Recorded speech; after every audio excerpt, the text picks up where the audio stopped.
ఇప్పుడే అంటే ఉదయం కొమ్మర్దిలో పోయినాం. ఆ ఊర్లో అయితే ఆన్లైన్లో వాళ్ళకున్న భూమిని ఆన్లైన్లో తీసేసినారు, ఆక్రమించేసుకున్నారు. మా భూమి కదయ్యా, రికార్డులు మాకు ఎప్పటి నుంచో ఉంది కదా అని వాళ్ళ దగ్గరికి పోతే నువ్వు ఆన్లైన్లో ఎక్కించుకొని రాపో అప్పుడు మాట్లాడదాం అంటున్నారు. ఇది స్వయానా చేసిన ఎవరంటే అంటే ఇంకా చేపల చెరువు దొంగ అంటే మీకు అందరికీ అర్థమవుతుందేమో.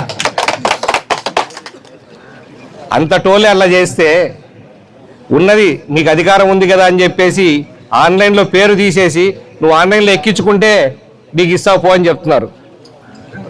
దాన్ని ఎంక్వైరీ చేసి సర్వే చేసి వాళ్ళకి రావాల్సిన ప్రకారంగా ఆన్లైన్లో ఎక్కించడం అని ఆదేశించడం జరిగింది. అవన్నీ జరుగుతాయి.